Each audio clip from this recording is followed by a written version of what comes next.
રાજ્ય સરકાર ગુજરાતમાંથી વીજળીના સ્માર્ટ મીટર હટાવે તેમજ ગુજરાતની જનતાને લાઇટ, પાણી, શિક્ષણ જેવી પ્રાથમિક સુવિધાઓ ફ્રીમાં આપે અને ગુજરાતની જનતા સાથે કરવામાં આવતો અન્યાય અટકાવવો જોઈએ. સરકાર પોતાની તાનાશાહી બંધ કરે તેવું જણાવતા જયદેવસિંહ જાડેજા. જય માતાજી, જય મા કરણી. હું જયદેવસિંહ જાડેજા, શ્રી રાજપૂત કરણી સેના મોરબી જિલ્લા અધ્યક્ષ. સરકારની તાનાશાહી, ભાજપની ભવાઈ ના ભાગરૂપે ઇલેક્ટ્રિક સ્માર્ટ મીટર ઘણી જગ્યાઓ ઉપર મૂકવામાં આવ્યા છે. આ ઇલેક્ટ્રિક સ્માર્ટ મીટર સાહેબ જ્યાં મહિને 300નું બિલ આવતું હતું એ લોકોને અત્યારે 2000નું થી પણ વિશેષ લાઇટ બિલ આવવા માંડ્યું. સરકારને કોઈ રાહત તો નથી આપવી, પરંતુ ગરીબ માણસોને કેમ લૂંટવા, મધ્યમ વર્ગને કેમ પરેશાન કરવો, એ આ ભાજપની એક તાનાશાહી હોય ને એવું લાગે છે. કારણ કે જો દિલ્હીમાં આપની સરકાર હોય, પંજાબમાં ફ્રી લાઇટ હોય, દિલ્હીમાં અને પંજાબમાં ફ્રી લાઇટ આપવામાં આવે, તો ગુજરાતની અંદર 20 થી 30 વર્ષથી ભાજપની સરકાર છે, તો પછી ગુજરાત સાથે અન્યાય કેમ થાય છે? ગુજરાતના મોડલ ઉપર જ આપણા પ્રધાનમંત્રી દિલ્હીની ગાદી ઉપર બેઠા હોય, તો ગુજરાતની પબ્લિક સાથે આટલો બધો અન્યાય કેમ? પેટ્રોલ ડીઝલ હોય કે લાઇટ બિલ હોય, દિવસે ને દિવસે નાનો મધ્યમ વર્ગ કેવી રીતે પીસાય ને એવા જ કામ આ ભાજપની સરકાર કરતી એવી છે. અને આની સામે અવાજ ઉપાડવા માટે કોઈ તૈયાર પણ નથી, જાહેરમાં કોઈ ખુલીને બોલવા માટે રાજી નથી. કારણ કે ક્યાંક ને ક્યાંક આ લોકોની તાનાશાહી, ટોર્ચર એટલા કરવામાં આવે કે માણસ વિખાઈ જાય. આની સામે કોઈ બોલવાની હિંમત નથી કરતું.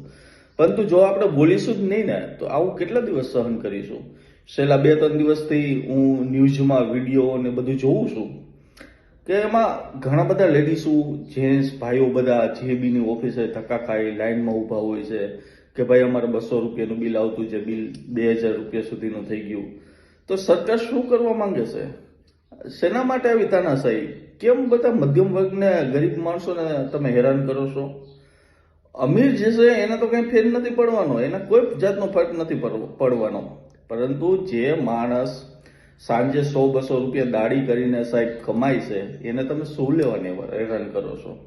હું મારા વિડીયોના માધ્યમથી ગુજરાત સરકારને જણાવવા માંગુ છું કે આ જે તમારી તાનાશાહી છે, જીએબી દ્વારા જે સ્માર્ટ મીટર મૂકવામાં આવ્યા છે, એ મીટર પાછા ખેંચો અથવા તો ગરીબોને રાહત થાય ને એવું કરો. અને અમારી એક જ માંગ છે અત્યારે તો કે જો દિલ્હીમાં, પંજાબમાં, બીજી બધી જગ્યાએ ફ્રી લાઇટ હોય, લાઇટ બિલ ફ્રી કરતા હોય, તો ગુજરાતમાં ભાજપની સરકાર કેમ ન કરે?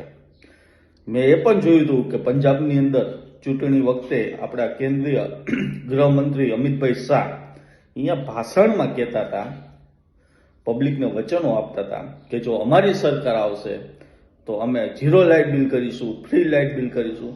તો સાહેબ ગુજરાતમાં તો તમે 20-25 વર્ષથી ચૂંટાવશો, તમારી સરકાર છે, તો ગુજરાતની પબ્લિકે શું ગુનો કર્યો છે? તમે ફ્રી લાઇટ બિલ કરવું તો એક બાજુ, તમે સ્માર્ટ મીટર મૂકીને શું કરવા માંગો છો? સરકારને હું એક વાત કહેવા માંગુ છું કે ગુજરાત સરકાર, ભાજપ સરકારને વિનંતી કરવા માંગુ છું કે આવનારા સમયમાં આ સ્માર્ટ મીટર કઢાવો અથવા લાઇટ બિલ 0 કરાવો. અમારી એક જ માંગ છે કે ગુજરાતની અંદર પાણી હોય, ઇલેક્ટ્રિક હોય, શિક્ષણ હોય, આ બધું ફ્રી કરો. આ નેતાઓને ફ્રી મળે તો આ ગરીબ માણસો શું ગુનો કર્યો છે?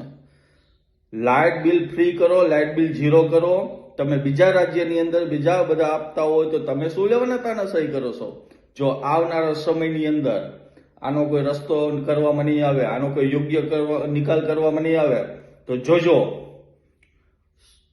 સમસ્ત બધા લોકો રોડ રસ્તા ઉપર ઉતરશે અને એક નવા આંદોલનની શરૂઆત થશે.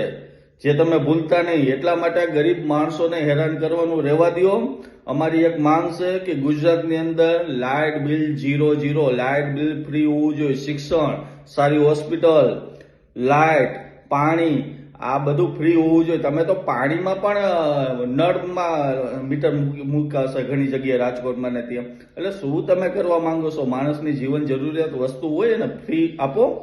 આવનારા સમયમાં જો આ સ્માર્ટ મીટરનો કોઈ રસ્તો નહીં થાય અને જો લાઇટ બિલ ફ્રી કરવામાં નહીં આવે ગુજરાતની અંદર, તો એક નવા આંદોલનની શરૂઆત થશે, જેના માટે તૈયાર રહેજો અને આ પબ્લિકને પીસવાનું બંધ કરો એવી અમે વિનંતી કરી છે. તો હું આ સરકારને આ વિડીયોના માધ્યમથી કહેવા માંગુ છું કે જેમ બને એમ તાત્કાલિક ધોરણે પબ્લિકને રાહત થાય એ માટે ગુજરાતની અંદર લાઇટ બિલ 0 હોવું જોઈએ, ફ્રી લાઇટ આપો, એના માટે તમે તાત્કાલિક નિર્ણય લ્યો એવી મારી વિનંતી છે. જય માતાજી, જય મા કરણી.